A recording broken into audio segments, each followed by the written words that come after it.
I grew up at St. John Baptist Church in Overtown. And when I was a child, my then pastor, Reverend Thetford Johnson, who was an uneducated man but did not let that limit him, decided that St. John needed to have a continued influence in the city of Miami.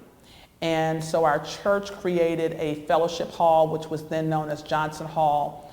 And on Saturday mornings, our pastor would invite local officials, the mayor and the persons who sat on the city council and all sorts of what we now call influencers into that room every Saturday morning. Mayor Xavier Suarez from that time and whatnot, all of those people would come to St. John on a Saturday morning. And in so doing, they were able to identify Ms. Range as becoming the first African American to sit on the City of Miami Commission, and to get respect for the African American community and our vote. And so even though, again, we were coming out of segregation, here was a local pastor. He was not from here, he was from the country.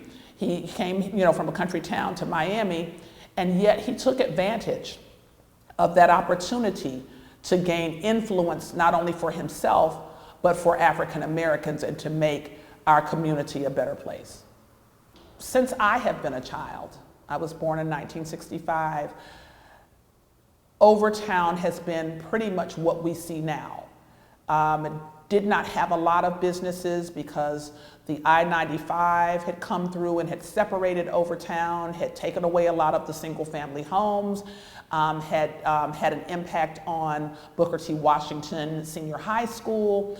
And so my experience, even though I'm more culturally aware than a lot of African Americans as it relates to Overtown, I would not have known that there was ever anything to Overtown other than what we see today.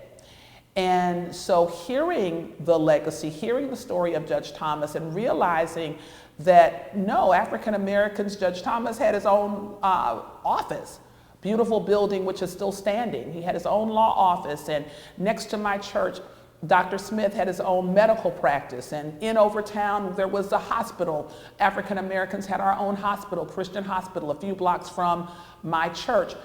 But people even my age, even people in their 50s, would not know that unless someone told them.